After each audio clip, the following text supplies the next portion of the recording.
Welcome back to my YouTube channel #the Malhotras. आज हम class 12th की फ्लेमिंगो बुक का इंग्लिश की फ्लेमिंगो बुक का चैप्टर नंबर 1 करेंगे। चैप्टर का नेम है द लास्ट लेसन।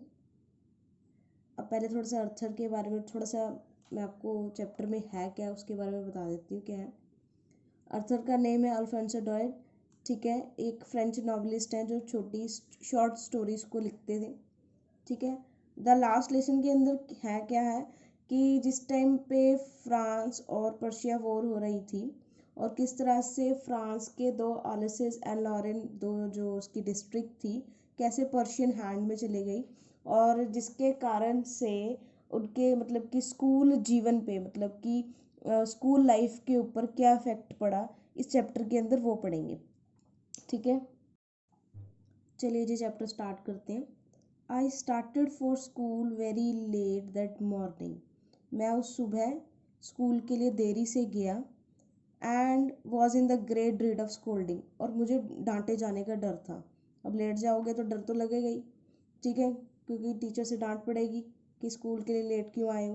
पर उसका क्या था, specially because M Hamel had said that he would question us on participles. उन्होंने उसको किस चीज़ का स्पेशली डर था कि एक एम हैमल नाम के उनके कोई अध्यापक होंगे, कोई टीचर होंगे, उन्होंने उसको कुछ क्या दिए होंगे, कुछ पार्टिसिपल्स दिए होंगे। उन पार्टिसिपल्स पे वो क्या पूछेंगे, कुछ क्वेश्चंस पूछेंगे। ठीक है, and I did not know the first word about them. उसने बोला कि और मुझे उन पार्टिसिपल्स के बारे में एक पहला अक्षर भी नहीं पता था कि उसके अंदर है क्या चीज़ और मुझे उसका आंसर क्या देना है। For a moment I thought of running away and spending the day out of the door. मैंने एक वक्त के लिए सोचा कि मैं यहाँ से भाग जाता हूँ और अपना सारा वक्त स्कूल का जो दिन का वक्त है वो सारा बाहर बिता देता हूँ। It was so warm so bright. जब उसने देखा तो बाहर बहुत गर्म था और बहुत ज़्यादा धूप हो रही थी। The bird was chirping at the edge of the woods. जो बर्ड्स थे वो जंगल के किनारे क्या कर रहे थे, चहचहा रहे थे। चिरपिंग मतलब चहचहा रहे थे, ची ची करके आवाज आ रही थी उनकी। नेक्स्ट क्या, and in the open field back of the saw mill. Saw mill होता है कि जहाँ पे जिसको बोल सकते हैं हम आरा मशीन चलती है, मतलब कि जहाँ पे पेड़ काटने के बाद जब आरे से कोई पेड़ वगैरह काटते हैं। ठीक है, saw mill the Persian soldier was drilling, मतलब कि एक ओपन सॉ मिल के अंदर पर्शियन सोल्जर्स क्या कर रहे थे, प्रैक्टिसिंग कर रहे थे, ड्रिलिंग कर रहे थे। ठीक है, it was all much more tempting than the rule of participants. उसे ये चीज़ देखना ज़्यादा अच्छा लग रहा था कि वो लोग ड्रिलिंग कैसे कर रहे हैं, बजाय कि वो जाके एम एल को जाके क्वेश्चंस के आंसर दे, कि वो जो भी क्वेश्चन पूछे और वो आंसर ना दे और उसको उसके लिए क्या पड़े, डांट पड़े। ठीक है, but I had the strength of resist and I horrid of the school. पर मैंने क्या किया, मेरे अंदर अपने आप को रोकने की शक्ति थी कि मैं इनको नहीं देखूंगा। कि उसने बोला कि नहीं यार, मैं इसको ड्रिलिंग करते हुए ऐसे नहीं देख सकता, मुझे स्कूल की तरफ जाना ही पड़ेगा। मैं भाग के स्कूल की तरफ चला गया। हरिड मतलब कि बहुत जल्दी में स्कूल की तरफ चला गया। नेक्स्ट पैराग्राफ में क्या है, when I passed the town hall there was a crowd in the front of bulletin board. ठीक है, बुलेटिन बोर्ड क्या होता है, एक तरह का नोटिस बोर्ड कह सकते हैं आप लोग। When I passed the town hall, there was a crowd in front of bulletin board. जैसे कि मैं शहर से या टाउन से जा रहा था, वहाँ पे मैंने देखा कि बहुत ज़्यादा क्राउड हो रहा है, बहुत ज़्यादा भीड़ हो रही है किसके पास, बुलेटिन बोर्ड के पास। For the last 2 years all of our bad news had come from there.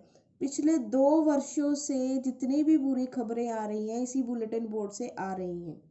The lost battle, the draft, the order of the commanding officer, कुछ भी हो रहा है, हम बैटल हार रहे हैं, किसी का भी ऑर्डर आ रहा है कमांडिंग ऑफिसर का, कुछ भी हो रहा है तो वो इसी बोर्ड से आ रहा है।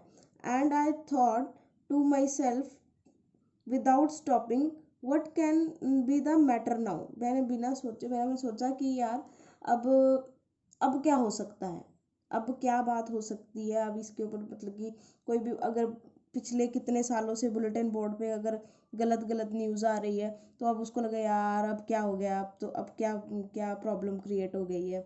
ठीक है, नेक्स्ट पैराग्राफ में क्या है, then as I hurried by as the fast as I could go the blacksmith Wachter was was there with the parents reading the bulletin board जो पढ़ रहे थे. Called after me, don't go so fast, bub. You will get to your school in plenty of time. Blacksmith का मतलब पहले मैं बता देती हूँ, जो लोहे का काम करता है, लोहार बोलते हैं, ठीक है. जिसे अभी क्या बोलना चाहता है इस पैराग्राफ के अंदर, उसने बोला है फिर जब मैं जितना तेज भाग सकता था मैं उतना तेज भागा, तो वहाँ पे एक लोहार था जो अपने सहायक के साथ किसको पढ़ रहा था, उसको बुलेटिन बोर्ड को पढ़ रहा था. और उसने पढ़ते हुए जोर से चिल्ला के उसने क्या बोला, do not go so fast बब, कि इतने तेज मत भागो, तुम अपने स्कूल में काफ़ी समय में जा सकते हो. ठीक है, तुम इतनी तेजी से मत भागो, तुम अपने स्कूल काफ़ी समय में जा सकते हो.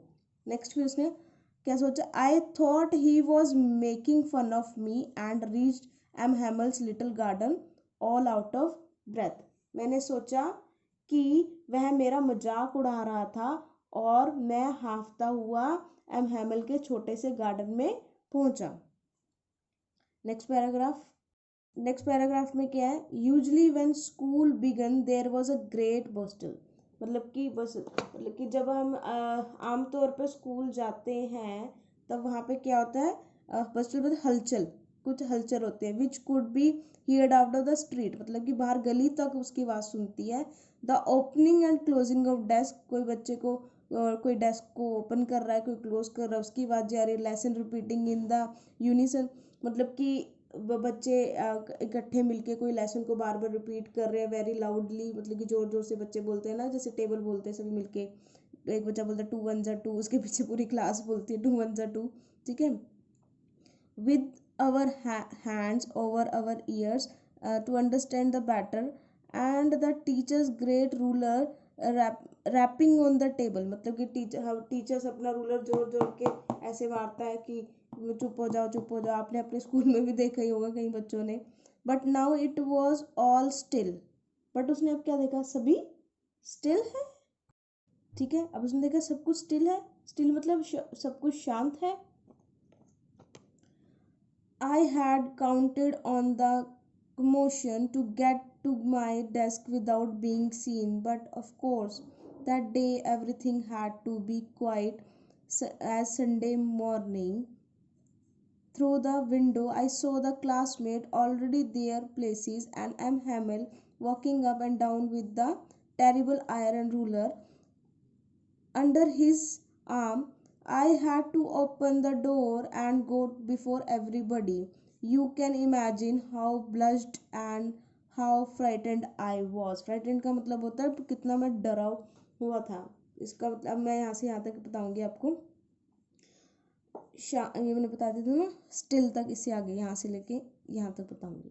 ठीक है, मैं हमेशा बिना दिखे हुए अपने डेस्क पर पहुँचने के लिए शोर के भरोसे रहता था. क्या उसने, I had counted on the commotion to get my desk without being seen, मतलब कि मैं कहता था मैं शोर के भरोसे क्या करूँगा, अब छुप के अपने डेस्क पे जाके बैठ जाऊँगा. परंतु अब पर क्या हुआ, उस दिन सब कुछ रविवार की सुबह की तरह शांत था. रविवार मतलब संडे की सुबह की तरह शांत था.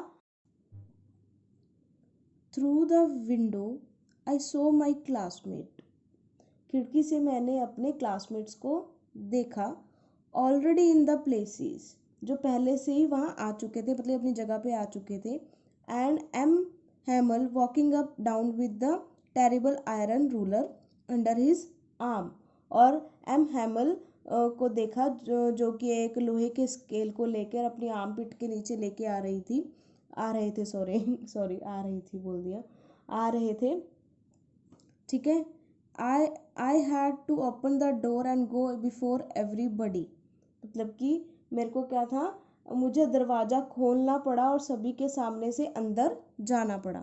ठीक है, you can imagine how I blushed and how frightened I was, कि मुझे आप कल्पना कर सकते हैं कि मैं कितना शर्मा रहा था. या वो बच्चा बोल रहा है मैं कितने, मेरे को ब्लश मतलब शर्मा रहा था.